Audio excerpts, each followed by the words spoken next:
So today we are going to start Niccolo Machiavelli. Yesterday I gave you little bit introduction. So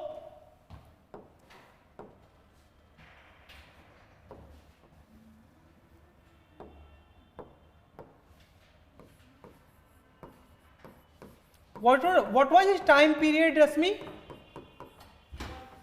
Machiavelli's time period, time and space. Okay, I'm doing Prem. हाँ खत्म हो रहा था time.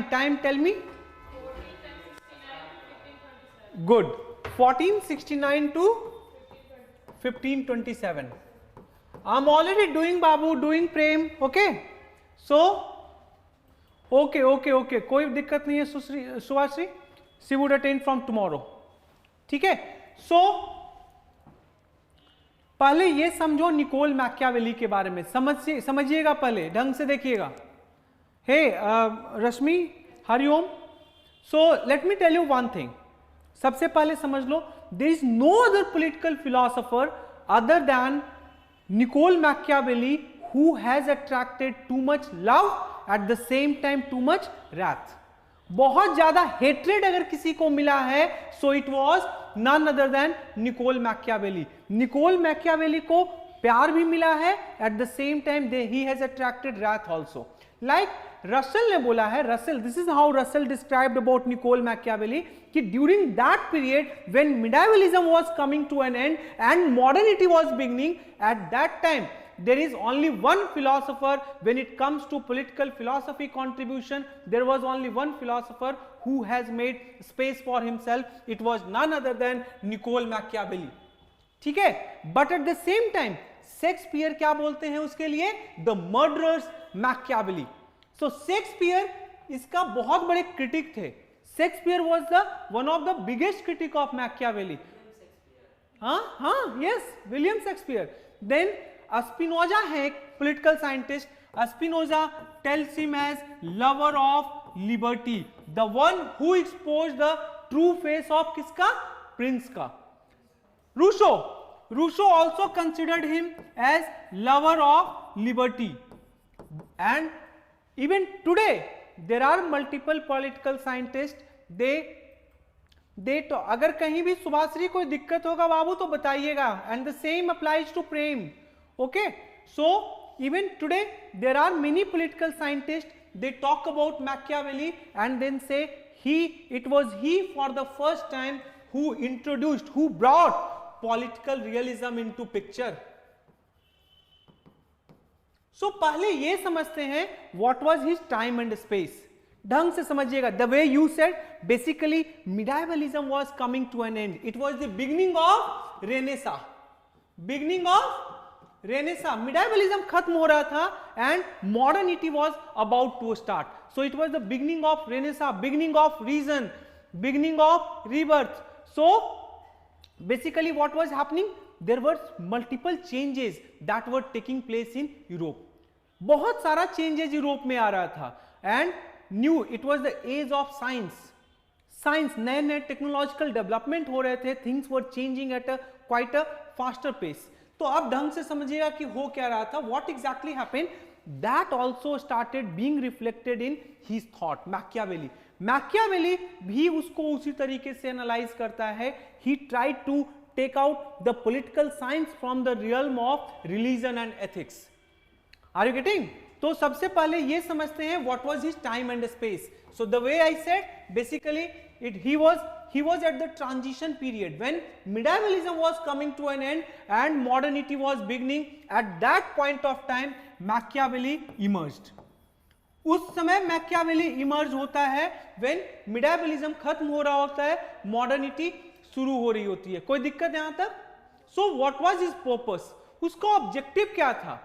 He wanted to unify Italy. Italy जो था उस समय at that time, like ancient Greeks, जब प्लेटो एरिस्टोटल के बारे में मैंने पढ़ाया, so at that time I told you, at that time ancient Greece was at the center, but that basically shifted to Italy during 14th-15th century. Italy was one of the most, at that time you can say, dominating society. Okay, they were witnessing Renaissance in their own society, but at the same time when it comes to political aspect, so Italy was a house divided against itself. Italy जो है काफी different principalities में divided थी. Because of too many division what was happening? Yes, what was happening? Yes, there were always external threat and at the same time there was no unity. They were weak from inside. Niccolo Machiavelli, इसका aim जो था that was unification of Italy. He wanted to unify Italy so that Italy could become strong and could take its place which has been bestowed upon them since the past. मतलब वो एक चाहता था कि वो civilisation का principal place बन के इमर्ज हो. व्हाट? इटली. कोई दिक्कत यहां तक? सो सबसे पहले समझ गए purpose. Now he tried to identify कि रीजन क्या है why Italy has degraded. Italy decline क्यों हुआ है? Why it is deteriorating? So वो रीजन बताता है. He found there were two important obstacles that was not allowing the Italy to gain और Italy to emerge as the principal seat of power. पहला समझो, that was feudalism. Feudalism, he says कि जो सामंती ताकतें हैं, जो सामंतवाद है, वो इटली को अराइज होने नहीं दे रहा है. It is not allowing the Italy to become principal centre of power. And another was church. According to him, church was basically interfering into the affairs of the state. Affairs of the state. State कुछ करना चाहता है, church using its own power, they were basically interfering, and because of the interference society was unable to come out of it. So church उसके हिसाब से it was the most corrupt institution. Since it was the most corrupt institution, church needs to be what? Bound down. उसको ये करना है, उसके power को we need to curb. Okay, and who would do that? इसको करेगा कौन? So yes, Subhashri, good. It was feudalism, Babu. So who would basically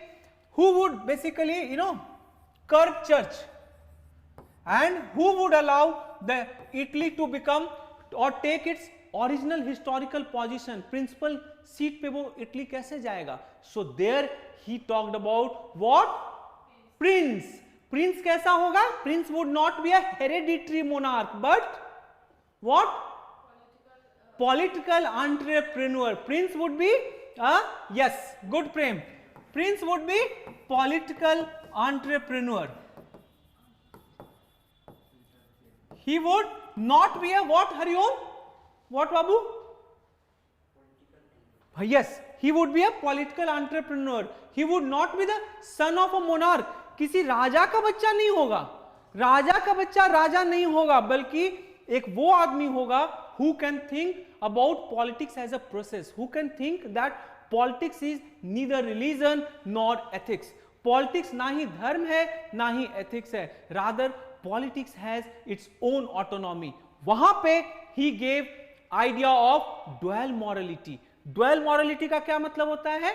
Basically there are two types of morality. One morality which we apply at our own level, individual level पे. हम जो हैं अपने आप को सैक्रिफाइस कर सकते हैं किसी प्रिंसिपल के लिए. कोई अगर प्रिंसिपल है, मुझे लगता है कि ये जो पर्टिकुलर काउज है, से पॉवर्टी एक काउज है और मुझे अपना सब कुछ डोनेट कर देना चाहिए, I can do, but that liberty is not available to the prince, political entrepreneur, because he has to think of first welfare of the whole society. ठीक है, वो उसको किसके बारे में सोचना है? पूरे के पूरे सोसाइटी के बारे में सोचना है. तो पूरा सोसाइटी के बारे में कौन सोचेगा? जो ना सुख में ये हो ना जिसका दुख में कोई ये हो. ये है ना, कौन सा ये भगवद गीता का श्लोक है? यही न व्यंत्यन्ते ते पुरुषम पुरुषर्व समदुख सुखम धीरम सौमृत्वाय कल्पते. भगवद गीता का एक कोटेशन है चैप्टर 2 का. वो बोलते हैं वो व्यक्ति जो ना सुख में ना दुख में मतलब व्यथित होता है, वही आदमी सर्टेनली. सो प्रिंस जो होगा, he would neither get disturb during the time of sadness और during the time of every happiness. Every time he would be stable. ठीक है, तो सबसे इंपॉर्टेंट कंट्रीब्यूशन क्या था मैकियावेली का? There were 3 important contribution. First thing, he for the first time explain what is political realism. Realism का मतलब क्या है Rashmi? What is, right? And go ahead. Yes, okay, बिल्कुल बिल्कुल बिल्कुल. So that is realism. So what is suggest, prince को क्या बोलता है कि पॉलिटिक्स क्या है? He provides a different lens, एक नया लेंस प्रोवाइड करता है. Politics is what? Power view of politics. He provided power view of politics. ठीक है, तो यहां पे पावर क्या है? Power view of politics means politics जो है वो basically it is somehow, it is directly correlated with power. Politics का कोई रिलीजन या एथिक्स से रोल है ही नहीं. Politics has nothing to do with ethics और religion, rather it is all about power. Here he gave the concept of dual morality. और morality का मतलब इंडिविजुअल लेवल पे आपका जो मॉरलिटी होगा that would be completely different from the morality of a king. Morality of king के लिए he gave a term called ultimate yardstick. What would be the ultimate yardstick? Ultimate yardstick for a king? national interest. End justifying the means is not important. What is important is end. Okay, national interest should, like let's suppose you are fighting against someone. किसी से तुम लड़ाई कर रही हो रश्मि, तुम किसी से, शुभाश्री प्रेम समझ रहे हो ना, कोई दिक्कत बाबू? So you are fighting against someone, किसी से आपका लड़ाई चल रहा है रश्मि, ठीक है? तो लड़ाई चलने के वक्त उस समय ये नहीं देखना है कि what means I am using, कौन सा मीन्स मैं यूज कर रहा हूं. Rather at that time there should be only one thing that should run in your mind and that is what? To win the war. लड़ाई जीतना कैसे है? Okay Subhashree, good. सो लड़ाई को जीतना कैसे है? लड़ाई यहां पर अल्टीमेट एम क्या है? National interest. एंड तुम कौन सा मीन्स यूज कर रहे हो? से इन महाभारत वो युधिष्ठिर उस समय बोलते हैं ना कि अश्वत्थामा मारा गया. अश्वत्थामा वाज अ एलिफेंट, जो मरा था वो एलिफेंट था. He was not the Ashwatthama जो उनका बच्चा था, बट अश्वत्थामा, वो बोले ना, युधिष्ठिर बोले कि अश्वत्थामा गज मारा गया, लेकिन गज बजने जैसे ही वो बोलने वाले थे वहां पे बिगुल बजा दिए कृष्ण ने. तो अब उससे दिक्कत क्या हुआ? वही बोलते हैं कि everything is fair in love and war. War में सब कुछ जायज है. यहां पर नेशनल इंटरेस्ट की बात आई. अल्टीमेट यार्डस्टिक मैकियावेली ने दिया. ओके प्रेम, उन्होंने क्या बोला कि the ultimate yardstick is and justifying the means. Means से इंपॉर्टेंट नहीं है, आप चाहो बबूल का पेड़ लोग लगा लो, चाहे कुछ का भी लगा लो, आम अगर चाहिए तो आम ही होगा. वो गांधी की बातों से इत्तेफाक नहीं रखते हैं, बोए बीज बबूल के तो आम कहां से होए. It doesn't matter. Rather for him the ultimate yardstick was end justifying the means. Yes, good good, very nice Shubhashri. She saying कि sir he believed in consequentialism, teleology. Teleology का मतलब है टीलियो जो वर्ड है that has come from the word called end. Consequences से उनको मतलब था. अगर तुम लड़ाई कर रहे हो क्या मतलब है बेसिकली? कॉन्सिक्वेंशियलिज्म का मतलब कि लड़ाई का जो कॉन्सिक्वेंस से मुझे मतलब है, कैसे लड़ रहा हूं इट डजंट मैटर. कॉन्सिक्वेंस क्या होना चाहिए? I should at any cost win that war. उस युद्ध को मुझे जीतना है. He was concern with consequentialism, he was concern with teleology. कोई दिक्कत? इजी है ना? आगे समझो. See, Machiavelli uses different approach. अपना स्टडी के लिए Machiavelli uses different approach. पहला एक दो चीजें समझ लो. His school is what? Political realism. So realism का मतलब क्या है? शुभाश्री प्रेम, realism का मतलब क्या है? Realism is what? वास्तविकता, what is rather than what ought to be, right? So realism जब होगा तो रियलिज्म आप कैसे रियलिस्टिक हो सकते हो? जब आप चीजों को सही से ऑब्जर्व करोगे, experience. So he talks about observation, he talks about role of experience in your life. So his method, one of his method is called, he uses 3 different method. One of his method, what has happened? One of his method is empirical. He told what he observed. वो वही बताया जो उसने observe किया. Since he was in this service, yes, good. नहीं, that is humanism, Subhasri. Human at center is humanism. I asked about what is realism. Prem, good Babu, what is rather than what? Yes, good. So empirical, observe the, yes Subhasri. So देखो इसका क्या क्या approach था पहले ये समझो. First was empirical. He said what he observed, रश्मि. वो जो देखा उसी को वो बताया. कोई दिक्कत? That was the first thing. Second was historical. देखो क्या बोलता है हरिओम, समझना रश्मि कि हिस्ट्री से हम लोग को सीखना चाहिए. We need to extract lessons from history. History basically teaches us कि what would happen in the future. So he uses historical approach. And third was psychology. Psychology का क्या मतलब है रश्मि? What does it mean? क्या इसका मतलब क्या हुआ? ओके, सी इसका टाइम क्या था? मैकियावेली का ठीक है, Renaissance. It was the age of science. So how can you predict the behaviour of human being without observing their core traits? आप कैसे ह्यूमन बिहेवियर को प्रिडिक्ट कर सकते हैं बिना उनके कोर ट्रेट को समझे हुए? So for that you need to understand. देखो आगे ढंग से समझो, इधर लिखवाऊंगा, ये लिखवाऊंगा रश्मि, वेट करो. How can you understand the behaviour of human being without understanding their psychology? उनका साइकोलॉजी कैसा है उसको बिना समझे हुए तुम कैसे इसको एक्सप्लेन करोगे? So basically he says about what? कि psychology is also equally important. यहां तक कोई दिक्कत? इजी है ना? Empirical मतलब what is, observe based on your observation. Yes, ठीक है, write down, थोड़ा सा लिख लो.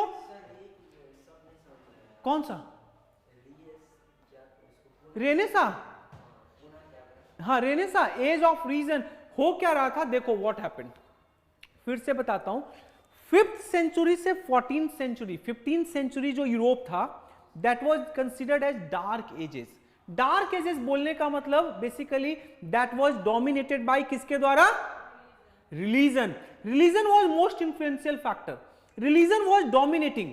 सो at that time even politics, political science, it was the part of religion. It was the part of religion. It was not a separate discipline. Science ने क्या किया? During reformation movement 1400 से 1500 मतलब उस time का जो पीरियड है, that what happened, that started challenging those notions. उन आइडियाज को, जो प्रिवेलिंग आइडियाज था रश्मि, उनको चैलेंज करना शुरू किया. And how they challenge? They challenge, उसको बोलना क्या शुरू किया कि जो उस समय पॉलिटिकल साइंस जैसे, say I am giving you just one example, politics जो है वो ऑटोनॉमस है, सेपरेट है देन साइंस, मेरे सॉरी देन रिलीजन. वो रिलीजन का पार्ट नहीं है, because religion is all together, it belongs to different sphere. Politics belong to different sphere. So it is important to understand and demarcate the line that exists between politics and religion. पहले क्या हो रहा था? पहले politics को religion के अंदर पढ़ा जाता था. नाउ मैकियावेली ने क्या बोला कि नो, पॉलिटिक्स जो है वो ऑटोनॉमस है, because on the basis of observation he said कि पॉलिटिक्स जो है वो basically it is nothing but power. Politics has directly to do with power, or in order to understand power we need to bring politics out of the realm of religion. ठीक है, समझ में आ रहा है रश्मि? कोई दिक्कत? समझ में आ रहा है आप लोग को? शुभाश्री, प्रेम, सो थोड़ा सा लिख लो।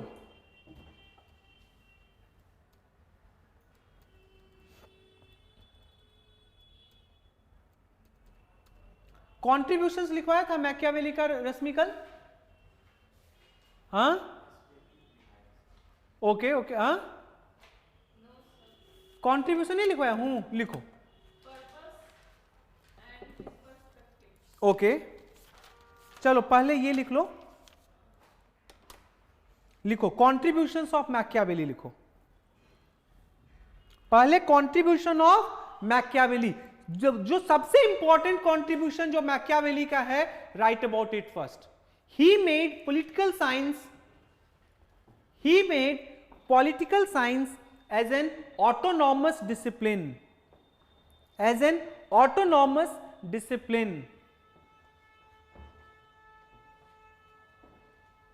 लिखो, उसी में लिखो आगे, he is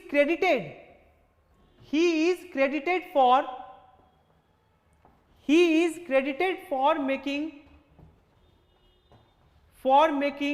political science as an autonomous discipline,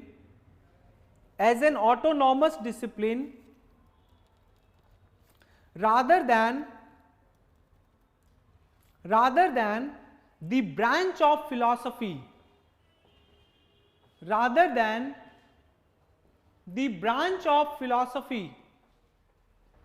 and religion and politics,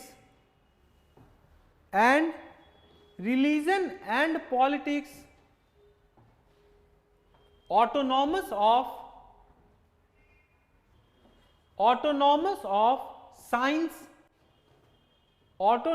of science and religion.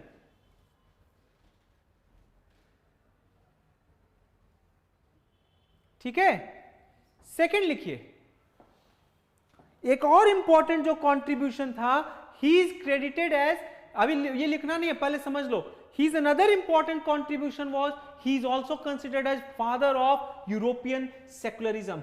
कल ही बताया था कि सेक्युलरिज्म का मतलब यूरोप में क्या होता है, basically religion is your private affair, आपका प्राइवेट डोमेन में इसका इंपॉर्टेंस है, ना कि पब्लिक लाइफ में। Therefore he for the first time, Rashmi समझिएगा, make segregation between religion as a private sphere and politics as a public sphere. So वो बोलता क्या है कि पॉलिटिक्स में रिलीजन का कोई interference should not be tolerated.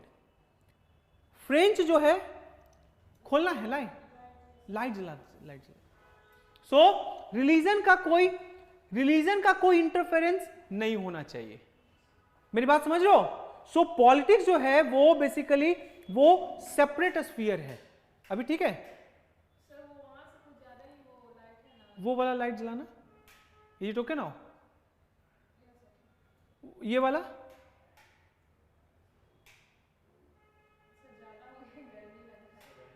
हाँ, ठीक है, ठीक है। सो रिलीजन जो है, politics and religion are completely two different field.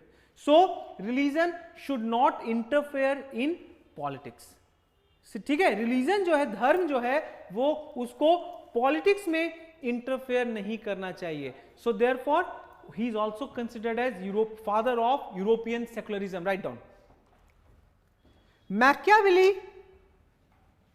Machiavelli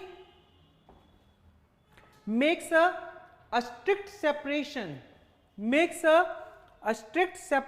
between the sphere of a state, and the sphere of church, third लिखो, थर्ड इंपॉर्टेंट कंट्रीब्यूशन वाज, ढंग से समझना, nationalism as unifying force. Why he was so much concerned with nationalism as unifying force? Can anyone tell me? Unifying force, एक unifying force है. Why he was concern so much about nationalism as a unifying force? Online Shubhashri Prem, go head.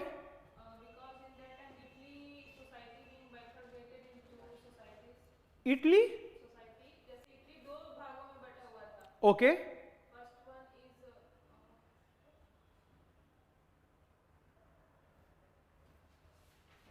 सी, हाँ, वो तो बहुत प्रिंसिपलिटीज का मैंने बोला था. मैं ये क्यों बोल रहा हूं nationalism as a unifying force?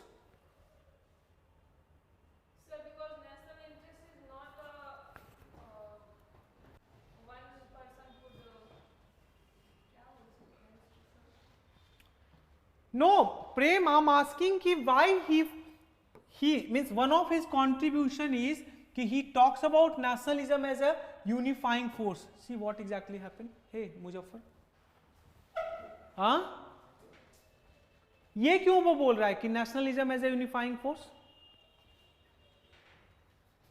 See, हाँ,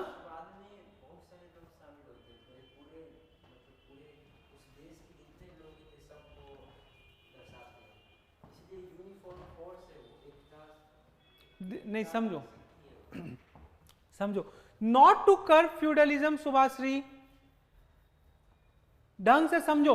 yes, you can say enforcement was one of the reason, लेकिन ढंग से आके समझिए.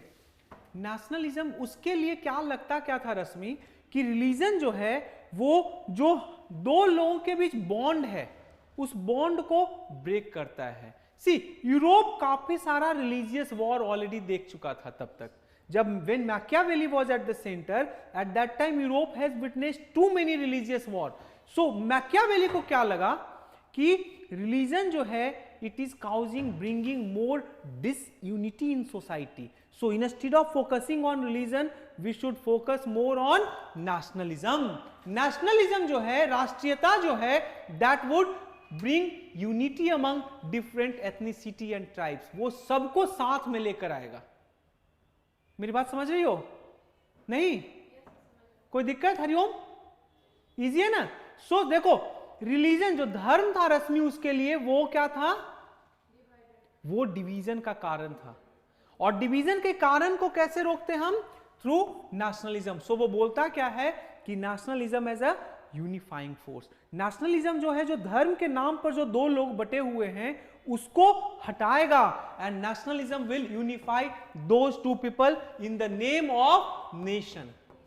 सो this period is also considered as the period behind the rise of nation state. अभी उसका एक्सप्लेनेशन दूंगा कि कैसे नेशन स्टेट बना. तो पहले नेशन स्टेट हम लोग को टॉपिक सेपरेटली भी पढ़ना है. नेशन स्टेट उसका पूरा थ्योरी में पढ़ाऊंगा, वो अलग है. लेकिन अभी समझना कि यहां से ही नेशंस का इमर्जेंस शुरू हुआ, यूरोपियन नेशंस का. ठीक है, अभी लिखो nationalism as a unifying force. Third point लिखिए, nationalism as the unifying force. लिखो, Europe has witnessed many religious wars, full stop, religious war, full stop. Machiavelli felt religion as a factor for the lack of unity. Religion as a factor for the lack of unity in Italy, full stop. Thus he found, लिखिए, religion as an obstacle. Thank you दीदी, can I get a glass of water? एक गिलास पानी मिलेगा? Thus he found religion as an obstacle in the path of national unity. Hence,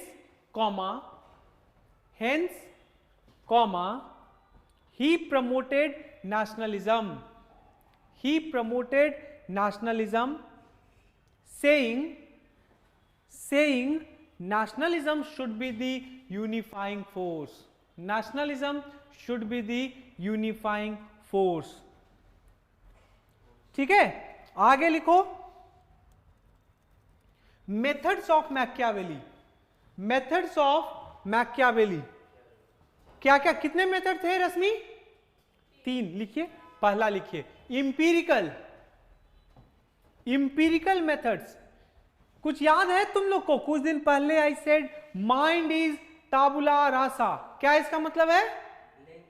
good, very nice. क्या पूरा मतलब क्या था टाबुला रासा का? मस्तिष्क जो है वो खाली. क्या है टाबुला रासा का मतलब? प्रेम, शुभाश्री, रश्मि सब भूल रही है. रिवीजन बिल्कुल नहीं रश्मि कर रही हो तुम. आंसर दे दिया Hariom already. Clean slate, blank slate, tabula rasa. Locke बोलता है ना कि mind is tabula rasa, clean slate. उस पे पहले से वो प्लेटो की शिकायत करता है. प्लेटो क्या बोलते हैं कि there are some man of reason, man of courage, man of attribute. वो क्या बोलते हैं लॉक कि no, mind is tabula rasa, बिल्कुल क्लीन स्लेट है. हम लोग सीखते हैं. Yes, good Subhashree. Blank from birth, वो लिख रही है blank from birth, reason come from experience. हम जब चीजों को देखते हैं वो एक्सपीरियंस से हम लोग सीखते हैं. और यही बात इंपीरिसिस्ट भी बोलते थे. ठीक है, so right down empirical. Yes, empirical methods लिखिए. He is an empiricist. He is an empiricist. He is an empiricist. Full stop. लिखो. He tells what he observed. What he observed. Full stop. लिखो. As a diplomat, ये Medici family के लिए, जानती हो रश्मि, ये Medici family के लिए ही ऑलरेडी वर्कड. मेडिसी एक सीरीज भी है अमेजॉन पे या नेटफ्लिक्स पे, अगर मुझे याद नहीं है, the rise of Medici family. कभी मौका मिलेगा आप तो यूपीएससी दे दो, उसके बाद देखना, तो यू कैन वॉच ऑल्सो. ठीक है.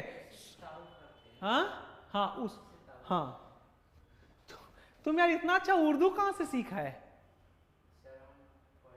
उर्दू पढ़े हो? अरे वाह, तुम्हारा जवान सुभान अल्लाह है. हाँ, लिखो. As an empiricist, as a diplomat, comma, he has had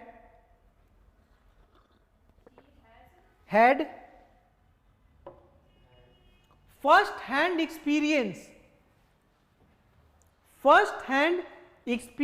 of politics, and he learnt about dual morality. अब डुअल मॉरलिटी को नहीं ना, कभी भी यूपीएससी जो है ना 10 मार्क्स में शॉर्ट नोट डुअल मॉरलिटी पे पूछ सकती है. तो डुअल मॉरलिटी का सिंपल मतलब है, ढंग से समझिएगा, कि अल्टीमेट यार्ड स्टिक जो प्रिंस का होगा वो नेशनल इंटरेस्ट है. Morality are of 2 kind. One is for normal individual like us, another is for the king. जो मॉरलिटी किंग का होगा, जो राजा का होगा, जो प्रिंस का होगा, जो पीएम मोदी का होगा, जो जॉय बिडेन का होगा, वो morality would be different from the morality of we as a common human being. अब कल मैंने I gave you one example कि अमेरिका जो है वो लिबर्टी, फ्रीडम, उसको प्रमोट करता है अपने स्टेट में, राइट? कि everyone should have liberty, everyone should have freedom. लेकिन when it comes to serving its national interest, वो लिबर्टी को इनक्रोच भी करता है. बताया तो था, आई गेव यू एग्जांपल कि इराक में कैसे कैसे उसने किया. आई गेव यू एग्जांपल कि Saudi Arabia, despite being not a democratic country, has such a good relations with United States. उतना अच्छा रिलेशनशिप है. Why? Because that serves the national interest of United states. Okay, लिखिए आगे.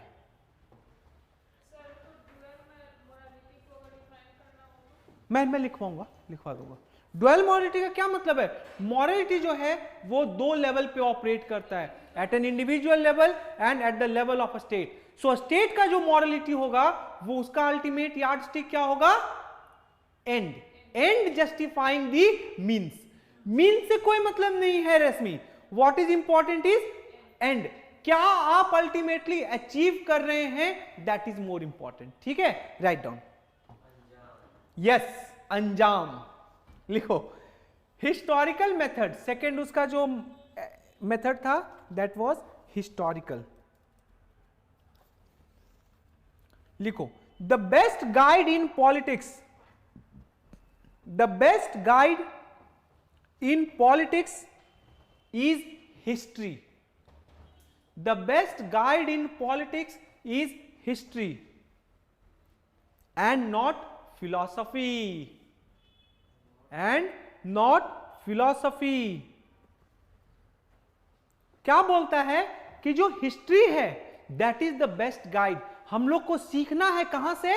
History से, so that it can not be repeated. जो mistake we have made in the past that should not be repeated in the future. तो देखो, पहले political science किसका part था? Religion and philosophy का। तो जब ये बोला वो, तो basically he extracted politics out of philosophy, philosophy से भी बाहर कर दिया। ठीक है, सो लिखो, that is how he brings political science, he brings political science out of the realm, out of the realm of philosophy,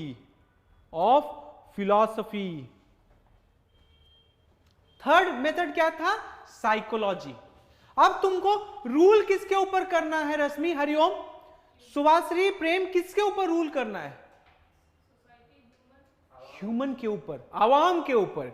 तो आवाम पे रूल करने के लिए क्या चाहिए आपको? आपको ह्यूमन को तो समझना होगा ना कि हाउ डू दे थिंक, कैसा सोचते हैं, कैसा विश्वास करते हैं। Everything you need to understand the nature of human being, उनकी मानसिकता को समझना होगा। Yes, good Prem.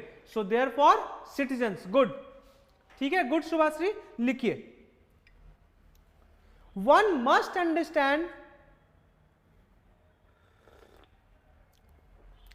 The human nature, one must understand the human nature to understand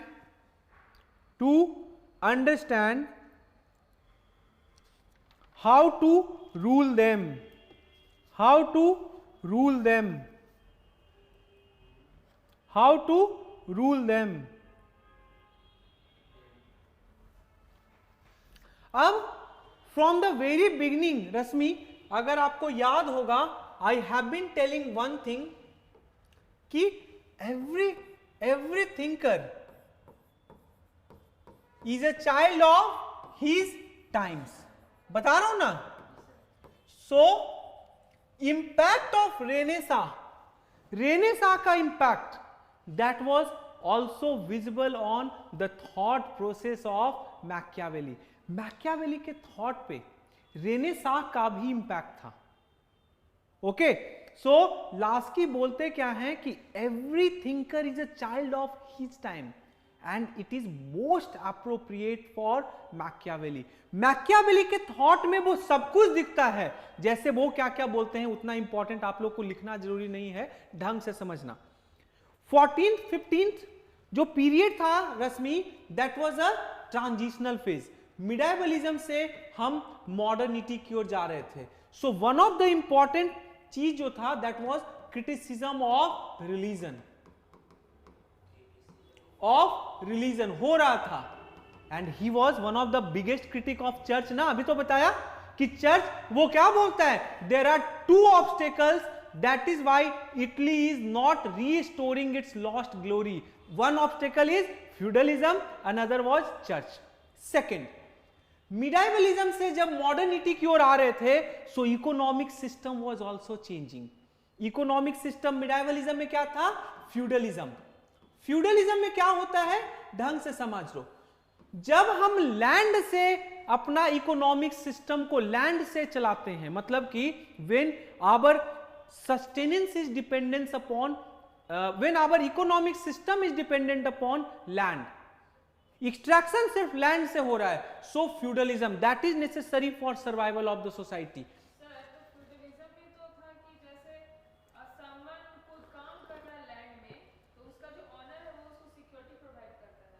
security provide किस सेंस में करता था? बस वही था कि आप एकदम basically they were living like a bonded labour, और कोई सिक्योरिटी तो नहीं था।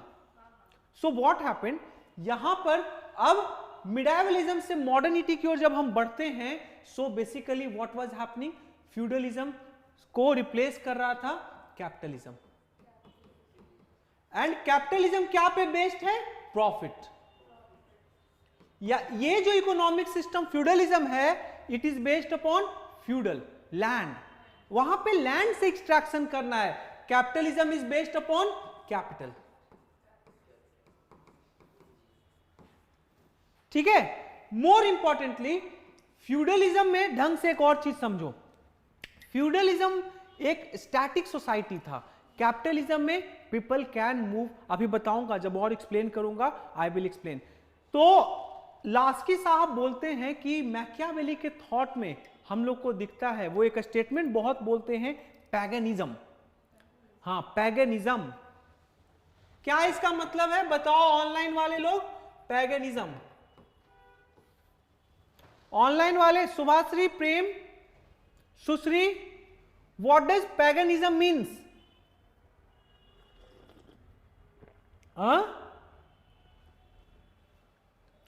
कोई आइडिया? पहले समझो। क्रिश्चियनिटी में जो, जैसे इस्लाम में जो किसी ने बोल दिया से पैगंबर मोहम्मद साहब के बारे में उल्टा, सो दे आर कंसिडर्ड व्हाट? पैगनिज्म। मैं बता रहा हूं प्रेम, उनको क्या बोला जाता है? काफिर। उसी तरीके से क्रिश्चियनिटी में भी एक कॉन्सेप्ट है पगान का। Pagan means basically someone who is going against the church। तो उनको शैतान कहते थे। शैतान का जो वर्ड है वो इंग्लिश में पगान है। सो पैगनिज्म इनमें दिख रहा है कि नहीं? व्हाट ही सेइंग कि church should not interfere into the political affairs of the state. बोल रहा है ना कि both operate in two different realms, दोनों डिफरेंट रियल्स में ऑपरेट करते हैं। Why church is interfering into the affairs of politics? तो वो पैगनिज्म इनमें दिख रहा है ना, वो थॉट में। सो इसीलिए बोला जाता है कि he is a child of Renaissance. एक तो ये था।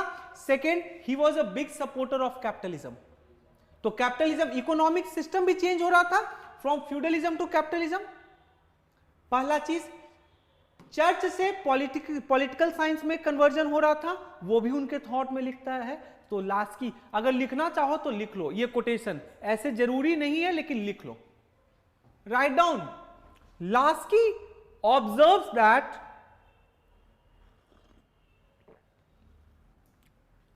अब, हाँ, लास्की, LASKI, लास्की, हाँ, लास्की के बारे में नहीं जानते, मैं बताऊंगा।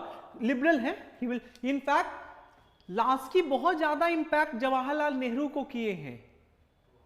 ओके, नेहरू जी का जो आइडियोलॉजी है वो लास्की से बहुत ज्यादा प्रभावित है। मैं बताऊंगा लास्की के बारे में, ठीक है। अभी लिखिए, Lasky rightly observes that, उसको इन्वर्टेड कॉमा में लिखो, the whole of the Renaissance, the whole of the Renaissance is in Machiavelli। याद रखना, जब भी कोई पूछे ये बात, रश्मि, शुभाश्री, प्रेम, हरिओम, इस चीज को याद रखना कि जब भी ऐसा कोई क्वेश्चन पूछा जाए तो ये ढंग से ये दिमाग में रखना है कि मैकियावेली को जब बोला जाएगा is a child of renaissance या चाइल्ड ऑफ हिज टाइम, तो लास्की का नाम हमेशा मेंशन करना, because it was Laski who for the first time called Machiavelli as the child of renaissance. तो अगर उसको एड्रेस नहीं करोगी तो एग्जामिनर को यह समझ में आएगा कि it means you have not gone through the entire statement, तुम सिर्फ गेस करके आंसर लिख ली, ठीक है ना। तो लास्की को दिमाग में रखना। Laski observe that the whole of the Renaissance is in Machiavelli, full stop. लिखो, there is its lust for power, there is its lust for power. बोले ना, क्या बोलता है कि ही गेव पॉलिटिक्स को एज अ पावर व्यू, है ना, पावर व्यू ऑफ पॉलिटिक्स उसने दिया। So there is its lust for power, comma its admiration for success, किसी भी हालत में जीतना है, it's admiration for success, comma it's carelessness of means, carelessness of means. देखो, मैकियावेली के लिए क्या सबसे ज्यादा इंपॉर्टेंट था, एंड या मीन्स? वही बोल रहा है, its carelessness for means, comma its rejection of medieval bonds, its rejection of medieval bond, comma its frank paganism, its frank paganism, हाँ फ्रैंक, FRANK, फ्रैंक पैगनिज्म मतलब ओपनली चर्च को criticise करना, comma its conviction of national unity, its conviction of national unity makes for national strength, makes for national strength.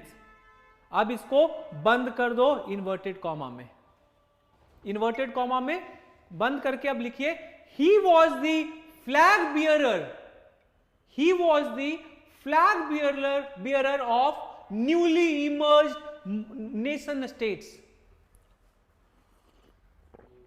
newly emerged nation states। ठीक है, अब देखो एक चीज और देखो, क्यों चाइल्ड ऑफ रेनेसां, जब भी क्वेश्चन आएगा ढंग से समझिए। रश्मि, हरिओम, आप लोग सब समझिए, online community please understand, Abhishek समझिएगा, पहले समझो एक बात। देखो, see during church at the centre was spiritualism, ठीक है, सेंटर में क्या था, स्पिरिचुअलिज्म। हमेशा चर्च जब डोमिनेट करेगा तो जो भी रिलीजन के इर्द गिर्द घूमेगा वही ना सेंटर में रहेगा। So at the time of church spiritualism was at the centre. Now what happened, अब focus shifted towards humanism. Oxygen की कमी हो रही है तुमको भी क्या रश्मि? हाँ, I have asked someone to look for one room, okay, मैंने किसी को बोला है, ठीक है, कि अगर अभी पढ़ाई में अभी भी दिक्कत हो रही है वहां हॉस्टल में, ओके, चिट ज्यादा हो रहा होगा, संडे तक टाइम दो। आई have asked someone, so you require like a room and means combined, मतलब बाथरूम वॉशरूम, ओके, मैं बोला तो हूं, ठीक है, तुम और तुम्हारी सिस्टर शिफ्ट होगी वहां, ओके, ठीक है, मैं बोला हूं किसी को, अभी जहां हो तब तक ठीक है ना, कंटिन्यू करो, ज्यादा दिक्कत नहीं ना हो रहा है। अगर ज्यादा दिक्कत होता है so through out the day you can come and study over. यहाँ 8 बजे से आ जाओ, 9 बजे सेंटर खुल जाता है, रात में 7 साढ़े 7 तक खुला रहता है, you can come and study. देखो यहाँ जो अगला बैच शुरू हो रहा है वो एनसीईआरटी का ब्रिज कोर्स, वो शुरू हो रहा है 9 मई से, तब तक तो आप you can come and set, है ना, अगर पढ़ाई में दिक्कत हो रहा है तो, ठीक है, राइट डाउन। हाँ, अभी बताओ तो वहां पे सेंटर कहां था, स्पिरिचुअलिज्म पे, but during the time of Machiavelli the focus shifted on humanism. Now human being,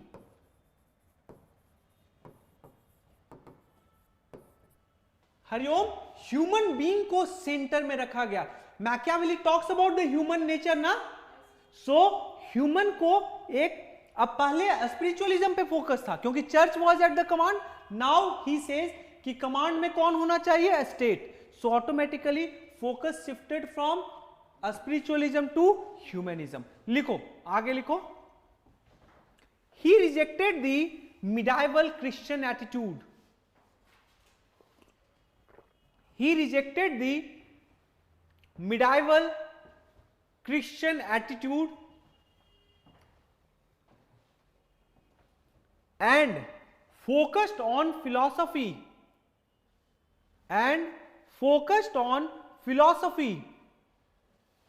of humanism.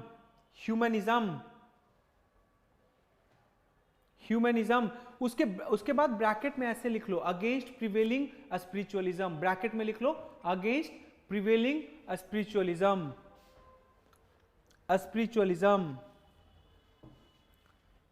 अब ब्रैकेट बंद करके लिखो दैट इज ब्रैकेट बंद करके लिखो that is affirmation of AFFIRMATION, affirmation of dignity and excellence of the human being, dignity and excellence of the human being became the basis of comprehending the modern world.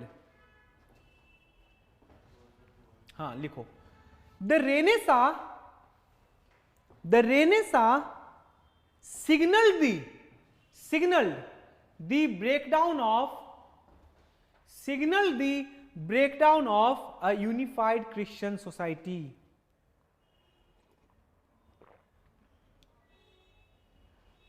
ठीक है, unified Christian society. अब एक बात बताओ, जब इसको focus nationalism पे करना था तो सबसे पहला इसका टारगेट कौन होता? Who shall be targeted? बिल्कुल, so the church was at the target. Machiavelli was a big critic of church. Machiavelli को लगता था कि church and feudalism, these were the two corrupting influence, जो सामंतवाद है और जो धर्म है, इन दोनों ने मिलकर बर्बाद किया है इटली को। तो जब तक इन दोनों को इरेडिकेट हम नहीं करेंगे, अनलेस एंड अनटिल सामंतवाद और चर्च धर्म को जब तक हम स्टेट क्राफ्ट से नहीं हटाएंगे, तब तक कोई भी रेमेडी नहीं है। तब तक ह्यूमन काइंड का, जैसे वहां कौन बोलते हैं? प्लेटो, अनलेस रूलर्स लर्न फिलॉसफी और philosopher become ruler, there is no end to human predicament। तो इनके लिए ह्यूमन प्रेडिकामेंट का एंड कब होगा? जब फ्यूडलिज्म और चर्च को हम हटाएंगे। कोई दिक्कत? राइट डाउन, आगे लिखिए। इक्वली ऐसे ऐसे कनेक्ट करना है चीजों को, ठीक है? लिखो, इक्वली इंपॉर्टेंट, नेक्स्ट पैराग्राफ में, इक्वली इंपॉर्टेंट फॉर मैकियावेली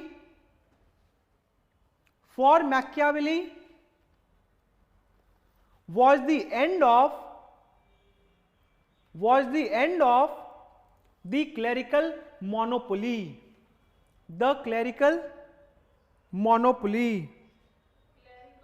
हाँ, क्लरिकल मोनोपोली। उस समय क्लरिकल मोनोपोली मतलब जो चर्च का था उन्हीं का ना मोनोपोली था। We are talking about it, लिखो। and the replacement of या replacement of न करके लिख दो, and replacement by कर दो, replacement by secular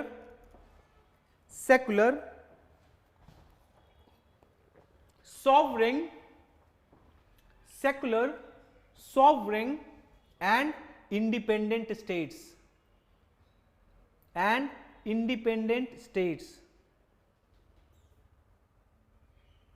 ठीक है, लिखो। so he targeted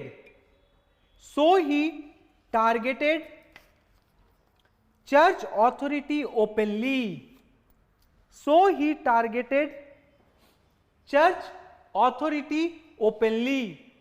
full stop. Next paragraph में लिखो, writing at the time of political chaos.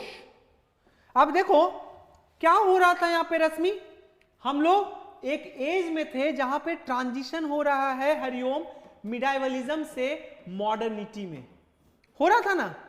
We were transitioning from medievalism to modernity, तो it was not an age of disturbance. Transition इतना आसानी से थोड़ी होता है। जो लोगों के पास पावर है, would they easily let them go, let it go? Resist करेंगे ना। So there would always be conflict. Transition के टाइम देखना हमेशा कॉन्फ्लिक्ट होता है। I am giving you one example अभी right now, USA and China. China is a rising power. China wants to gain become a hegemon like America, so they are openly challenging ना America. जब transition होता है so challenge कर रहे हैं कि नहीं America, and American are directly targeting China. होने रहा है। तो जब भी ट्रांजिशनल फेज होगा, you would always experience what? ठीक है, हमेशा कॉन्फ्लिक्ट होगा। कॉन्फ्लिक्ट आपको दिखेगा वहां पे। Whenever there would be transition, conflict होना ही होना है। ठीक है, सो राइट डाउन। फर्दर लिखो।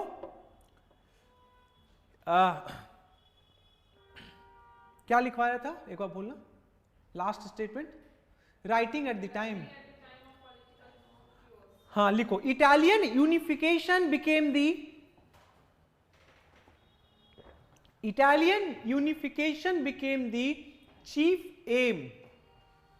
chief aim for Machiavelli.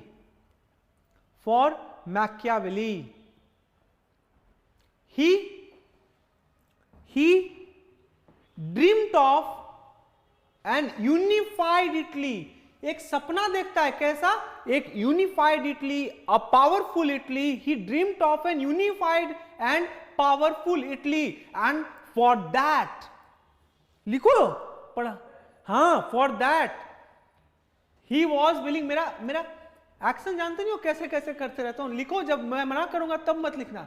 And for that he was willing to use any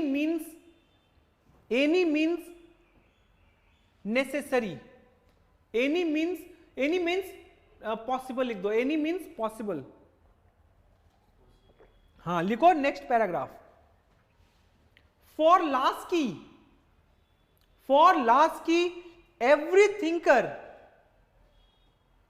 every thinker is a child of his time. For Lasky, every thinker is a child of his time, but this statement is most appropriate for Machiavelli. उसी समय बताया तो था कि प्लेटो के लिए appropriate था कि नहीं था? बिल्कुल था, बिकॉज प्लेटो एथेंस के डिक्लाइन से कंसर्न था, तो इस वजह से उसका उतना रश्मि रेडिकल थॉट आया था। ऑनलाइन कम्युनिटी आप लोग भी बताइएगा, प्लेटो भी तो अपना चाइल्ड ऑफ हिज टाइम था ना। His ideas came in a particular context. वो context क्या था? That context was provided by decline of Athens, defeat of Athens at the hands of Spartan in Peloponnesian War, और यही यहां भी हो रहा था, right? है ना? So लिखो, चीजों को ऐसे इंटरलिंक करोगे मार्क्स हमेशा अच्छा मिलेगा। But this statement is most appropriate for Machiavelli. Full stop. He is rightly called as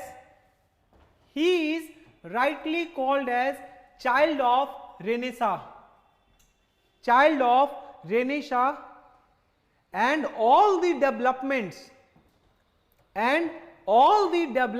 of his work,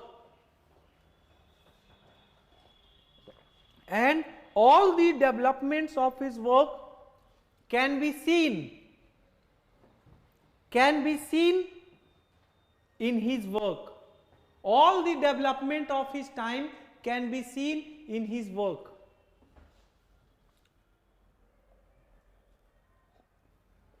लिखो आगे नेक्स्ट पैराग्राफ में, he belongs to a time, किस टाइम पे बिलोंग करता है?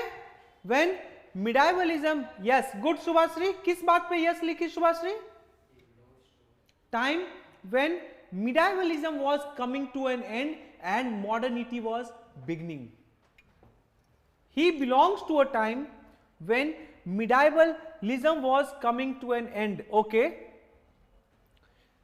अभी सुभाश्री सब याद है प्लेटो और मैकियावेली को कैसे लिंक कराता था, सब भूली नहीं ना हो। लिखो, he belongs to a time when medieval age was coming to an end and modern age was about to begin. लिखिए, some scholars prefer to call him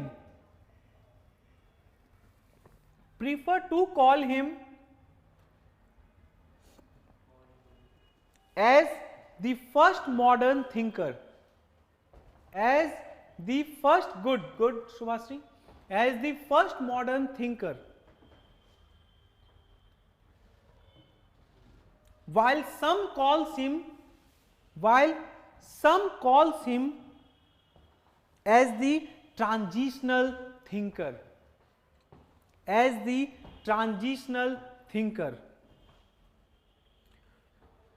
देखो, कुछ जो है political scientist they call him as modern thinker, ढंग से समझना, और कुछ जो हैं they call him as transitional thinker, not a modern thinker.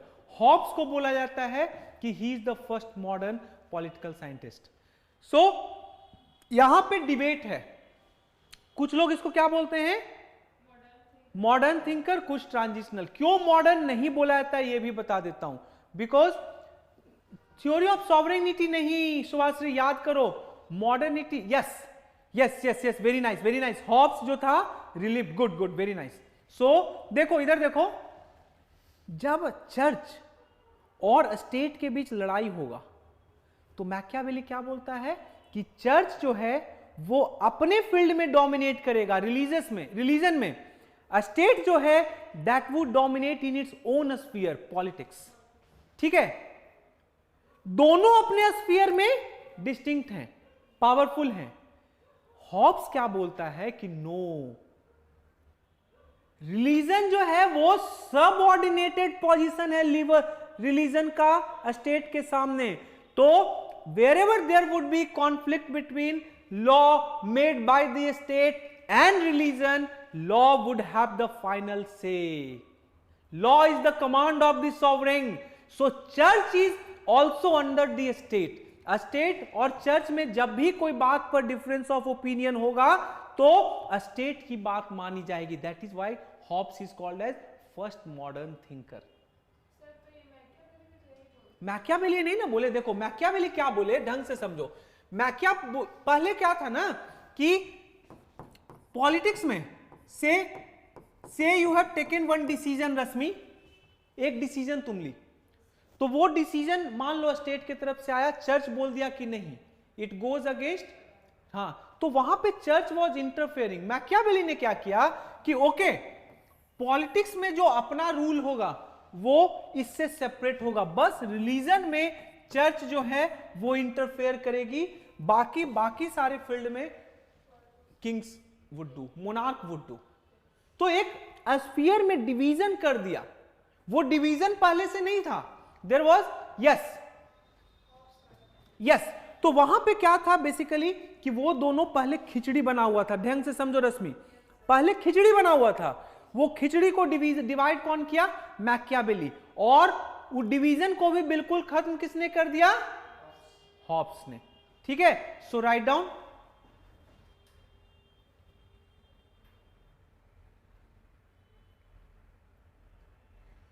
Yes yes Subhashree.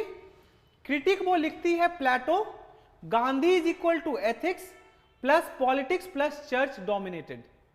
बताऊंगा वो क्या बोलना चाह रही है, लिखो आगे, लिखो, some scholars prefer to call him, हो गया, first modern thinker, transitional thinker. अब लिखो, we can call him non-medieval modern thinker, a modern thinker, non-medieval a modern thinker, मतलब मिडाइवल नहीं थे, एक अ मॉडर्न थिंकर थे, but he was not the complete modernist. जब हॉब्स के बारे में बताऊंगा तो बताऊंगा कि he was considered as first modern thinker. ठीक है, अभी तो बताया कि उस समय मिडाइवलिज्म खत्म हो रहा था, मॉडर्निटी शुरू हो रहा था। अभी ना लास्ट की बोला कि पूरा का पूरा जो ट्रांजिशनल फेज का जो फीचर है, those attributes of transitional phase like paganism, like use of any means to achieve whatever end you want, the lust for power, power चाहिए, क्या बोलता है, ही गिव्स पॉलिटिक्स, कौन सा power view of politics, he was not concern with means, he was concern with ends, उसके लिए जरूरी ये नहीं है what ought to be, rather what is, सीधा टारगेट करना है, ठीक है। सो इसीलिए that's why he is called as transitional thinker. Medievalism thought से मॉडर्निटी की ओर वो बढ़ रहा है, ठीक है। राइट डाउन आगे। आप पहले ये समझो, देखो ये एग्जाम के लिए इंपॉर्टेंट नहीं है, but you need to understand how Europe evolved, evolution of Europe को समझो आगे।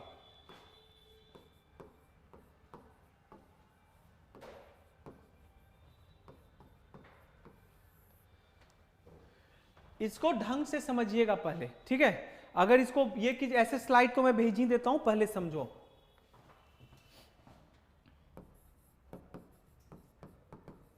एंशिएंट टाइम, मिडाइवल टाइम,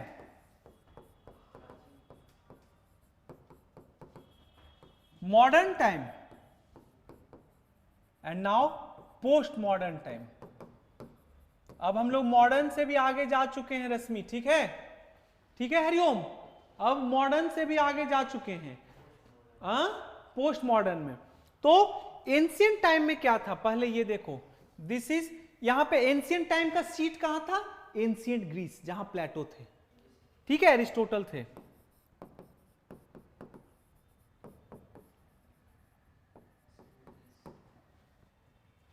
मिडा बोलो, हाँ हाँ हाँ हाँ, ठीक है, एंशिएंट, हाँ हाँ ग्रीस, ठीक बोल रहा है, भूमध्य सागर के साइड में लगता है। तो this was the age of philosophy. अभी तो बताया फादर ऑफ पॉलिटिकल फिलॉसफी कौन थे, प्लेटो।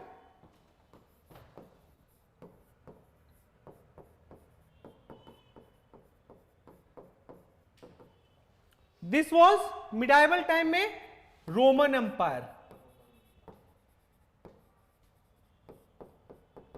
Confederacy,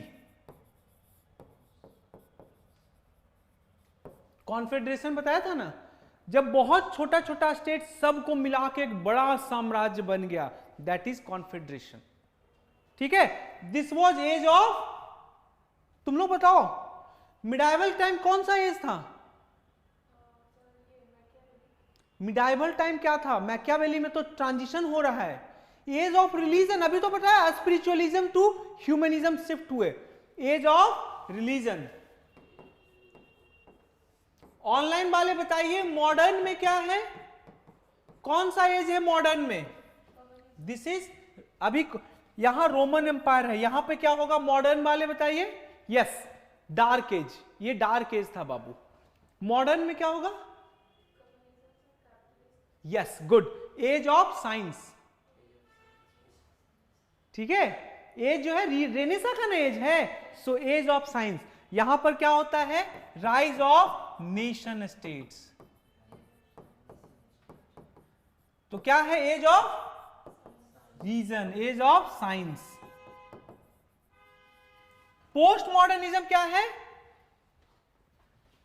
yes, industry capitalism, you can quote an example. Post modernism क्या है, after second world war, after second world war post modernism emerge हुआ। ये कौन सा एज है, age of philosophy, yes.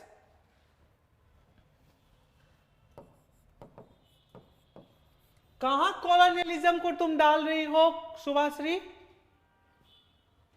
Okay, age of science में, age of philosophy और reason, ठीक है। तो इसमें जो पोस्ट मॉडर्निस्ट थॉट है, जब मैं पोस्ट मॉडर्निज्म पढ़ाऊंगा तो वहां पे बताऊंगा कि okay okay okay after medieval, हाँ तो ठीक है, लेकिन इसमें फीचर्स में वो सब नहीं लिखना है सुभाश्री, ठीक है, कोई दिक्कत, इजी है ना। हाँ, अब देखो इसमें क्या क्या इकोनॉमिक सिस्टम था, देख लो एक बार, समझ लो। एज ऑफ फिलॉसफी के टाइम इकोनॉमिक सिस्टम क्या था? सुभाश्री बताओ। प्रेम, एज ऑफ, दिख रहा है ना तुम लोग को ढंग से? ओके, इट्स विजुअल ना? Okay, so age of philosophy में कौन सा इकोनॉमिक सिस्टम था? कौन सा? नो, कौन सा इकोनॉमिक सिस्टम था? हाँ, इकोनॉमिक सिस्टम, वो कौन सा डोमिनेट कर रहा था इकोनॉमिक सिस्टम? क्या मीनिंग? इकोनॉमिक सिस्टम जैसे कैपिटलिज्म होता है वैसे कौन सा सिस्टम था उस समय? कम्युनिज्म तो दिया था प्लेटो, स्लेवरी। तब तो स्लेवरी को जस्टिफाई अरिस्टोटल करता है through his theory of slavery. Good Prem, Prem तुम लोग को जवाब दे रहा है, और सुभाश्री ठीक है, वो बोल दिया। नो सुभाश्री, फ्यूडलिज्म अगले में आएगा। मिडाइवलिज्म में इट वॉज फ्यूडलिज्म, अभी तो पढ़ी रश्मि। और मॉडर्न में क्या आ जाएगा? Good capitalism.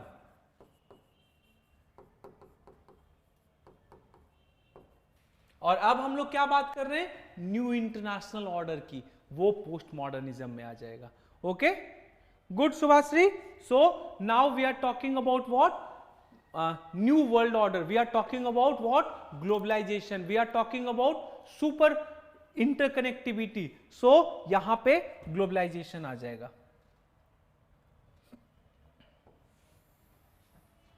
मैं काफी बड़ा बड़ा लिखता हूं, है ना? हाँ, ठीक है, इसको कॉपी कर लो, लिख लो।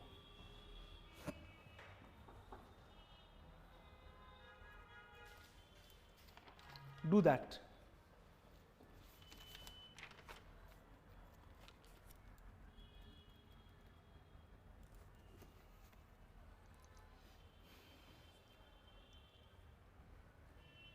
इसको अच्छे से कर लो, ये ध्यान में रहेगा फिर तुम लोग का, ठीक है?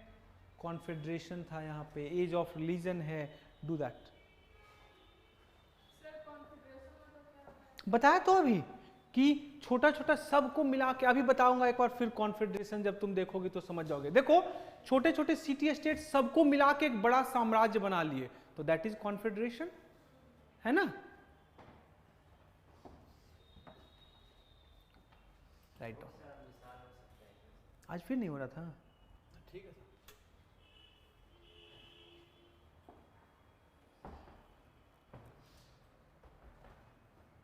जल्दी करो जल्दी करो, तब एक चीज और समझाऊंगा।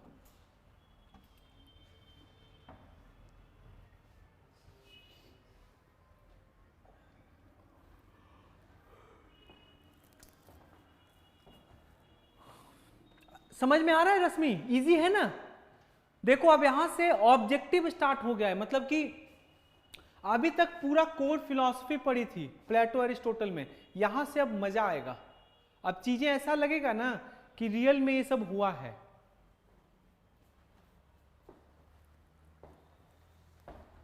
बोरिंग टॉपिक सारे हट गए। थोड़ा थ्योरी तो थोड़ा बोरिंग होता ही है, लेकिन उसको हम लोग इंटरेस्टिंग बनाए। ये सब है थ्योरी में, मतलब अब ये सब जो है वो इंटरेस्टिंग जान के लगेगा। अब कोई तुमको बोलेगा कि मैन इज सेल्फिश, तो तुमको लगेगा अरे ये कौन सा नया बात बता रहा है ना?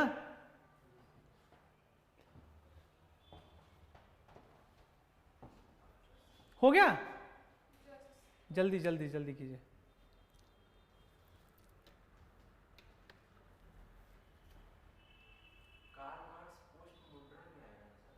हाँ, कार्ल मार्क्स मॉडर्न में। हाँ हाँ, कैपिटलिस्ट के खिलाफ है ना? हम बोले तो ये एज ऑफ फिलॉसफी, ग्लोबलाइजेशन। ऐसे globalization is not the right term, real जो टर्म है वो है new international economic order. New international लिख ही लो तुम लोग। ग्लोबलाइजेशन तो तुम लोग को समझाने के लिए मैंने बोल दिया, ग्लोबलाइजेशन से भी ज्यादा इंपॉर्टेंट है new international economic order that new international economic order that takes into account sustainability, and equitability between the countries, लिखो ना, between the countries and within the country, sustainability and equitability between the country and within the country.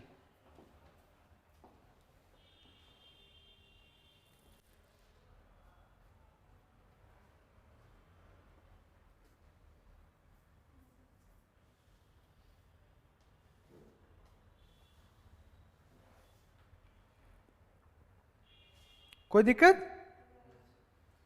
बढ़े आगे?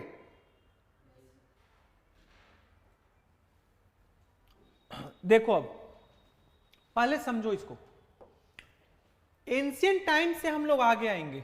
Ancient में how Europe has evolve, समझना रश्मि कि Europe का evolution कैसे हुआ है।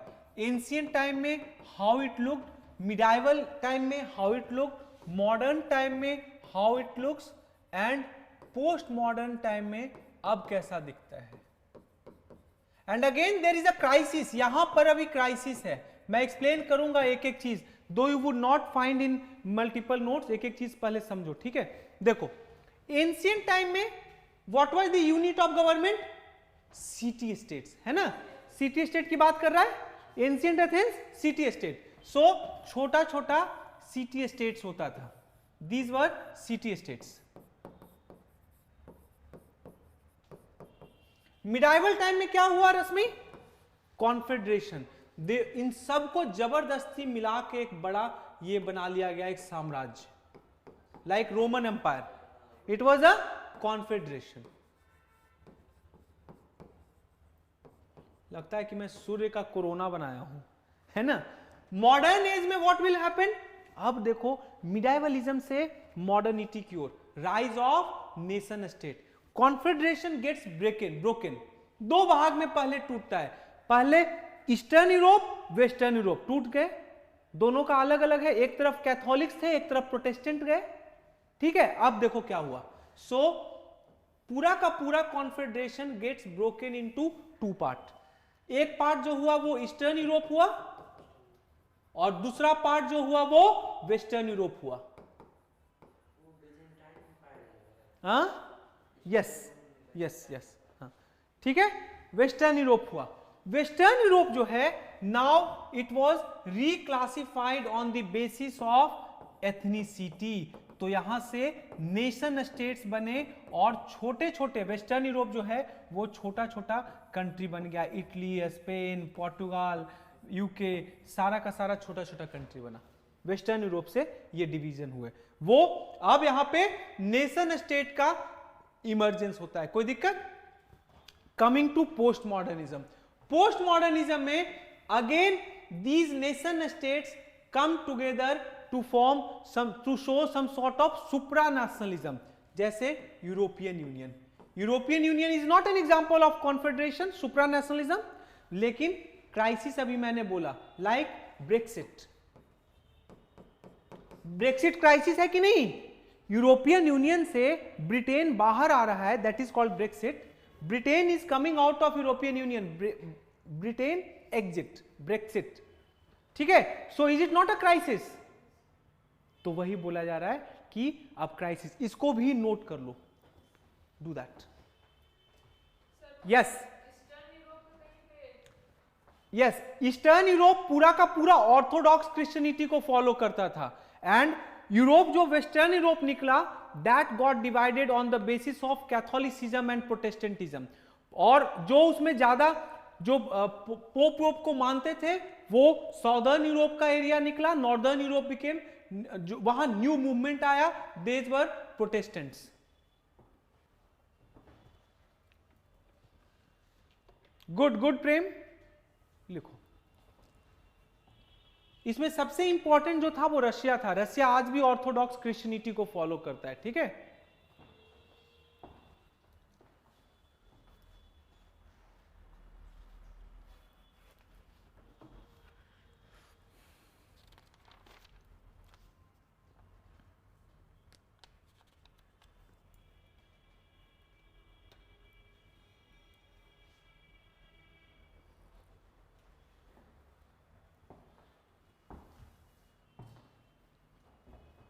लिख लिए, डन।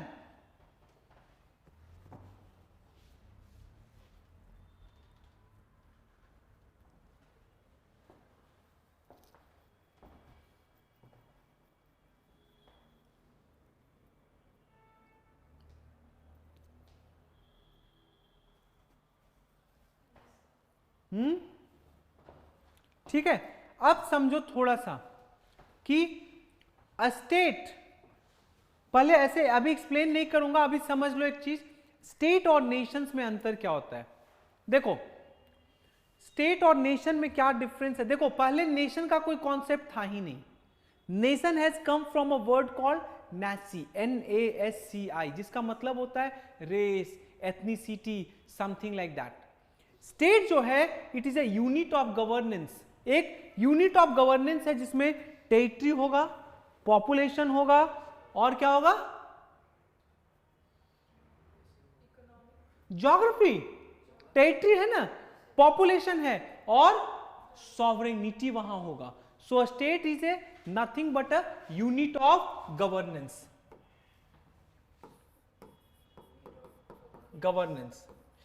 नेशन स्टेट में क्या हुआ रश्मि कि स्टेट गॉट मेटामॉर्फोसाइज्ड, स्टेट का कंप्लीट चेंज होता है। कैसे चेंज होता है? Now state getting recognised by some particular ethnicity, by some particular race के लोग को। अब सिर्फ उस पर्टिकुलर एथनिसिटी का लोग वहां आया and from there emerged nation states. नहीं समझे? स्टेट में 5 तरह का एथनिसिटी का लोग रह सकता था। कोई हो सकता था कि स्पेनिश हो, कोई हो सकता था पोर्टुगीज हो, कोई हो सकता था कुछ और हो, उनका एथनिसिटी अलग होता, कोई दिक्कत नहीं है। लेकिन nation state was form on the basis of single identity. तो मतलब कि पोर्टुगीज के लिए ही पोर्टुगाल सिर्फ पोर्टुगीज के लिए होगा, स्पेन जो होगा वो स्पेनियार्ड्स के लिए होगा। मेरी बात समझ रहे हो? तो स्पेनियार्ड एक सिंगल एथनिसिटी बन गया। वैसे वैसे बहुत और भी उसमें बहुत डिस्टिंक्शन है, जैसे स्टिल स्पेन में इशू है कैटेलोनिया का नाम सुनियो आप लोग। कैटेलोनिया जो है it's a part of Spain that wants to secede from there, अलग हो जाना चाहता है स्पेन से। ठीक है, अगेन वो बेस्ड ऑन वही। बास्क रिपब्लिक का नाम किसी ने सुना है? बास्क, ऑनलाइन वाले आप लोगों ने सुना है कैटेलोनिया एंड बास्क रिपब्लिक्स का नाम सुना है कभी? शुभाश्री, प्रेम, सुश्री, नहीं सुने हो? So basically these are those reason जहां पर का जो एथनिक पॉपुलेशन जो है रश्मि वो अलग है उस स्टेट के एथनिक पॉपुलेशन से। They want to secede from there, वहां से वो अपना हट के अलग कंट्री बनाना चाहते हैं। जैसे let me give you one example. Why Scotland, Scotland जो है वो क्यों यूके से अलग होना चाहता है? यस यस प्रेम, हाँ अभी सुभाश्री समझ गई ना? कैटेलोनिया का एग्जाम्पल, बास्क का एग्जाम्पल, उसी तरीके से स्कॉटलैंड का एग्जाम्पल। स्कॉटलैंड क्यों हटना चाहता है रश्मि? क्योंकि स्कॉट्स जो हैं उनको ये लगता है कि उनका एथनिसिटी जो है जो बाकी जो इंग्लिश काउंटी के लोग हैं उससे अलग है। Scottish is a different identity. उसी तरीके से आयरलैंड, खैर वो तो रिलीजन का था, वहां पे कैथोलिक वर्सेस प्रोटेस्टेंट का इशू है। ठीक है, वहां कैथोलिक वर्सेस प्रोटेस्टेंट का, यहां पर ज्यादा एथनिसिटी का इशू है। ठीक है, हाँ सो आगे लिखिए कैपिटलिज्म। पहले एक चीज समझ लो, इनका नाम किसी ने सुना है? आपको छोड़कर, शुभाश्री आपको छोड़कर इनका किसी ने नाम सुना है? वर्नर सोमबार्ट का नहीं सुने हो? प्रेम, वर्नर सोमबार्ट का नाम बाबू? हाँ अभी बताता हूं। वर्नर सोमबार्ट जो थे Rashmi, he for the first time, याद है सुभाश्री कुछ? Sushri, Werner Sombart for the first time divided capitalism into 3 different phases। 3 phases में किया, mercantile capitalism, industrial capitalism and आगे फिनेंशियल कैपिटलिज्म, फिनेंस कैपिटलिज्म। सो 3 भाग में कैपिटलिज्म को डिवाइड किया कि capitalism has started in at different point of time in 3 different phases. First was, ये सब पढ़ना नहीं है, तुम्हारे इंफॉर्मेशन के लिए बता रहा हूं, अभी इसका जरूरत नहीं है, बस कॉन्सेप्ट समझो, ठीक है, और कुछ ज्यादा जरूरी नहीं है। Yes, good. So first was mercantile capitalism, second was industrial capitalism, and third was finance capitalism, financial capitalism या finance capitalism। ढंग से समझना। मर्केंटाइल, जैसे उन्होंने कैपिटलिज्म का कैसे राइज हुआ है उसके बारे में वो बताते हैं कि it has started in 3 different phases. First जो फेज है that is a mercantile capitalism that was led by merchants, mercantile merchant. So capitalism that was dominated bye merchant, वहां पे स्टेट ज्यादा इंटरफेयर नहीं कर रहा था, ठीक है, directly, okay. Then come industrial capitalism, due to industrial revolution multiple industry emerged, so they needed new market to sell their goods. उनको नया मार्केट चाहिए था। इंडिया को क्यों कॉलोनी बनाया गया? Because India was a market for them. So industrial capitalism में industry dominated, and then come financial, finance capitalism, finance, पैसा, money become everything, money money money, sweeter than honey, greater than Elizabeth, ठीक है। अब जो है focus कहां गया? Finance के ऊपर। Now finance become important. अब कैपिटलिज्म का जो सबसे डोमिनेटिंग ट्रेट है वो कैपिटल है। The more capital you have, the more domination you would have.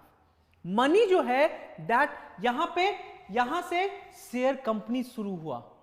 जो इक्विटी में आज तुम सोचती हो कि शेयर मार्केट में पैसा लगाएं, वो सब फिनेंस कैपिटलिज्म का पार्ट है।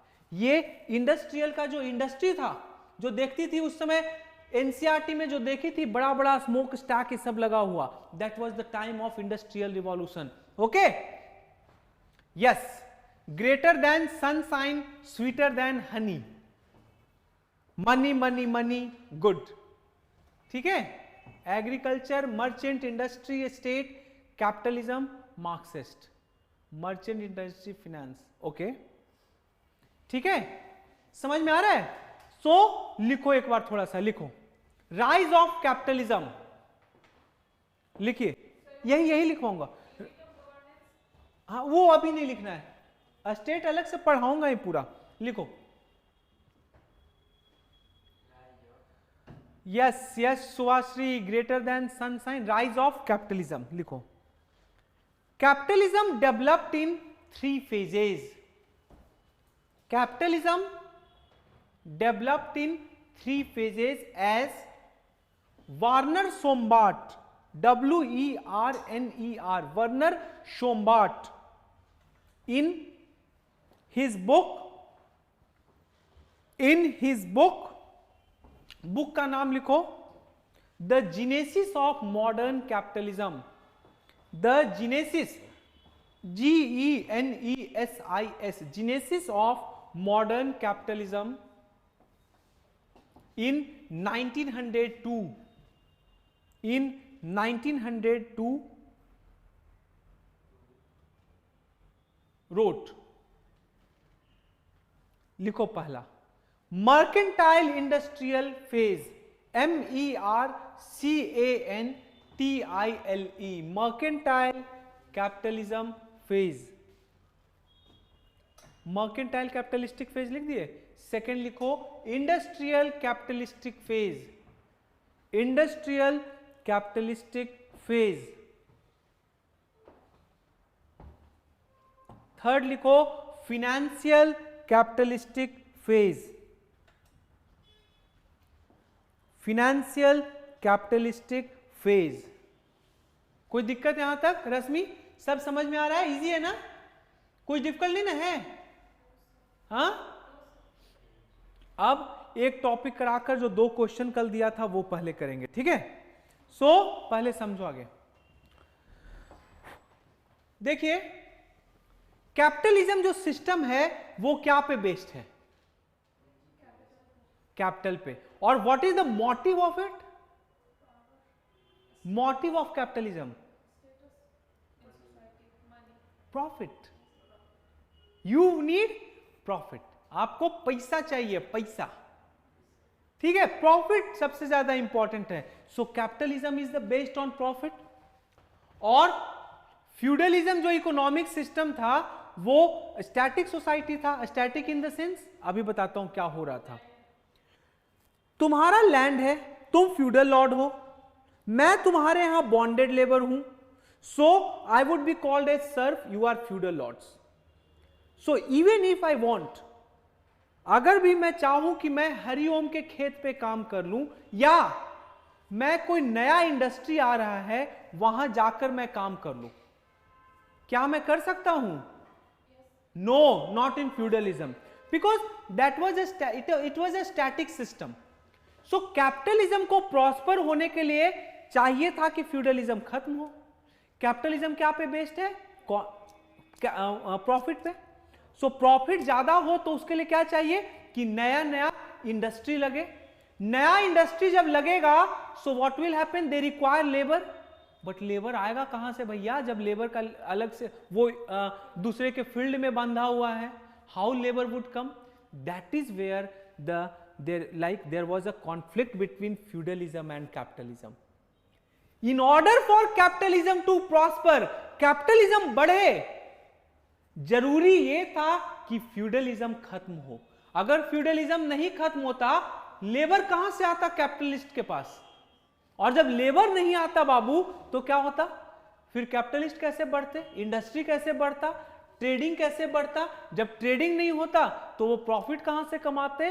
सो what exactly happened 14th 15th century में, due to age of science, due to age of reason, नया नया टेक्नोलॉजी आया। जैसे प्रिंटिंग मशीन का नाम सुनी होगी, प्रिंटिंग मशीन आया, और भी न्यू टेक्नोलॉजीज डेवलप्ड। तो हुआ क्या रश्मि कि जब न्यू टेक्नोलॉजी डेवलप हुआ तो बहुत सारे लोग जो हैं वो वहां से गांव का कॉन्सेप्ट खत्म हुआ और नया नया टाउन, पोर्ट टाउन बना। पोर्ट टाउन से, जैसे मान लो कि प्रिंटिंग मशीन यहां आया है, अब तुम्हारे यहां जब प्रिंटिंग मशीन आया, पता चला वहां अमेरिका में, खैर अमेरिका का उस समय खोज नहीं हुआ था, मान लेते हैं, एक एग्जांपल दे रहा हूं, कि उसको पता चला कि वहां प्रिंटिंग अब किया जा सकता है, सो दैट जो हम बुक का मैन्युस्क्रिप्ट लिख रहे हैं उसको एक किताब के फॉर्मेट में लाया जा सकता है। So they would start trading with you. तो ट्रेडिंग के लिए क्या जरूरी था कि अमेरिका से कैसे आते? पोर्ट के थ्रू। उस समय तो पुष्पक विमान नहीं था, हवाई जहाज नहीं था, तो बंदरगाह पे आते। सो न्यू पोर्ट्स इमर्ज्ड, नया नया टाउन डेवलप हुआ, जहां पे वो सेंटर ऑफ एक्टिविटी बना, जहां प्रिंटिंग मशीन आया, जहां नया नया इंडस्ट्री लगा। नाउ अब नया टाउन जब इमर्ज हुआ, new middle class also emerge, जो वहां प्रॉफिट से कमा कमा के नया मिडिल क्लास बना। अब वो मिडिल क्लास को क्या चाहिए था? लेबर, और लेबर तो उनको मिल नहीं रहा था because of feudalism. So conflict emerge between किनके किनके बीच? Feudalism and capitalism, and there the issue arise. अब उसके कारण किसी एक को तो मरना था, सो मैकियावेली ने बोला कि फ्यूडलिज्म को मरना चाहिए, because feudalism is a kind for, feudalism is responsible for decline of Italy. ठीक है, कोई दिक्कत? इजी है ना? इसमें कुछ ऐसा टफ है नहीं। कल इसको मैं लिखवाऊंगा, आज पहले एक क्वेश्चन लिखो।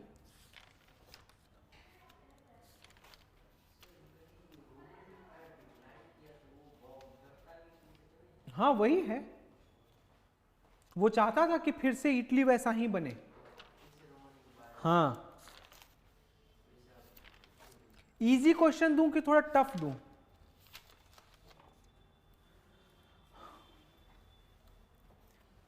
सुभाश्री सब कुछ क्लियर हो रहा है बाबू? प्रेम सब क्लियर है? सुश्री कोई दिक्कत? हाँ,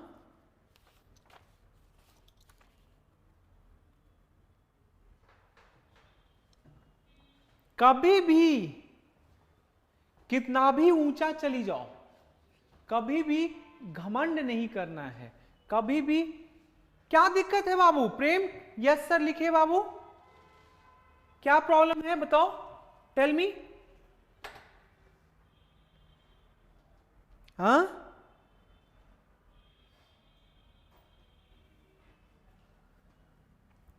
क्या दिक्कत है प्रेम?